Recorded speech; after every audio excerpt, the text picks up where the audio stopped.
আমাদের জোর করে জবরদস্তি করে পুলিশকে দিয়ে আমাদেরকে কাঠগোড়ানোর মতো দাঁড় করিয়ে যত ধরনের অপমান, যত ধরনের লাঞ্ছনা গঞ্জনা করার দরকার সেটা করেছে। শুধুমাত্র তার লুটপাট, তার অনৈতিকতা এবং দেশের গণতন্ত্রকে গ্রাস করে নিয়ে আজীবন মহারানী হয়ে থাকার তার যে আকাঙ্ক্ষা, সে আকাঙ্ক্ষা বাস্তবায়ন করার জন্য এই আদালতকে দিয়ে কাজ করেছে শেখ হাসিনা।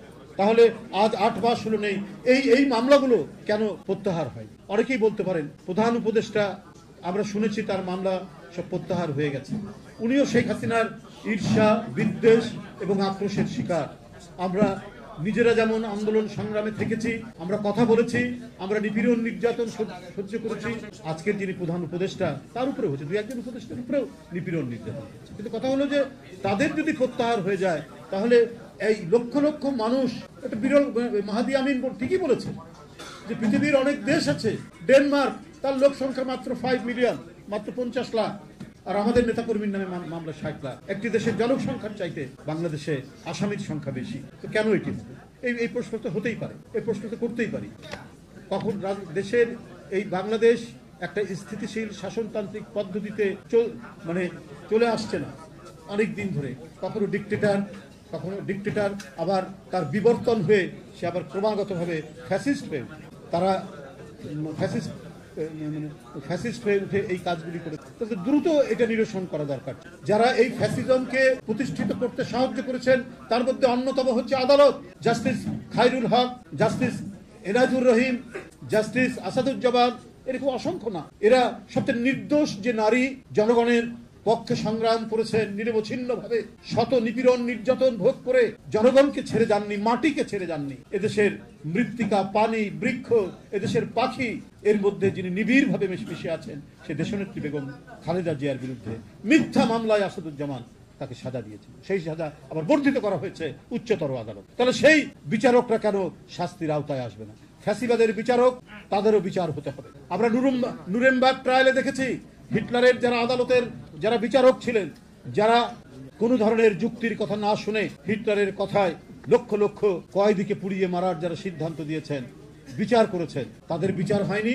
তাদের যদি বিচার হতে পারে তাহলে আজকে কেন হবে না? শেখ হাসিনার আমলে যারা ফ্যাসিবাদকে প্রলম্বিত করেছেন তাদের কেন বিচার হবে? তাদের বিচার নিশ্চিত করতে হলে ভবিষ্যতে কেউ কোনো আদালতকে দিয়ে তার অশুভ ইচ্ছা এবং অগণতান্ত্রিক নিপীড়ন নির্যাতন মানুষের উপর চালানোর সাহস পাবে না। এটাই হওয়া। আজকে আমি শুধু একটি কথাই বলবো, অন্তর্বর্তীকালীন সরকার দেশ চালাচ্ছেন, এখানে ছাত্র জনতার আন্দোলনের সফলতায় পতন ঘটেছে। যে সমস্ত ভাইরাস, এই ভাইরাস যেন সরকারকে আক্রান্ত করতে না পারে সেটাও আপনার জানাতে। আমি জানি যে অধিকাংশ উপদেষ্টা যারা, তাদের দুর্নীতির সাথে কোনো সম্পর্ক নেই, কিন্তু কিছু কিছু দুর্নীতির কথা তো উঠছে এবং সেই দুর্নীতিগুলো ভয়াবহ। ছাত্রদের আন্দোলনের প্রতি আমাদের গভীর শ্রদ্ধা রয়েছে, কিন্তু ছাত্ররা ভালো করতেন যে আজকে রাষ্ট্র, সমাজ, রাজনীতি, ব্যুরোক্রেসি যে দুর্নীতিগুলো আছে তার বিরুদ্ধে ক্যাম্পাসে সোচ্চার থাকা। কারণ অনেক অনাচার ঘটে গেছে এই রাষ্ট্রের মধ্যে, সেটাকে ঠিক করার জন্য তাদের কণ্ঠের শক্তিটাকে আরো তীব্র করা দরকার। এবং তারা যখন ক্ষমতার অংশীভাগ করছেন, ক্ষমতার অংশ নিচ্ছেন, তখন তো তাদের আরো সতর্ক থাকার কথা ছিল। কেন তাদের এপিএস এর নামে শত কোটি টাকা দুর্নীতির অভিযোগ আসবে? কেন তারা বদলি বাণিজ্যের বিষয়ে তাদের অভিযোগ উঠবে? এই অভিযোগ তো উঠছে। স্বাস্থ্যমন্ত্রীর পিএ আরেক, স্বাস্থ্য উপদেষ্টার পিএ আরেক উপদেষ্টার এপিএস, এটা তো ভয়ঙ্কর ব্যাপার। শেখ হাসিনা তো 3টা ডিগবাজি দিবে এসব কথা শুনলে, যে আমাদেরকে বলো, দেখো কি অবস্থা। কেন ছাত্র নেতারা বিভিন্ন মিনিস্ট্রিতে গিয়ে তারা মনে হচ্ছে যে মিনিস্ট্রির যেমন পার্লামেন্টারি কমিটি থাকে তেমনি ছাত্রদের একটা কমিটি থাকছে। এটা তো ছাত্রদের ভাবমূর্তি নষ্ট হচ্ছে। কেন তারা এই কাজটি করবে? রেলওয়েকে দেখার জন্য সেখানে আবার বৈষম্য বিরোধীদের একটা কমিটি করে দেওয়া হয়েছে।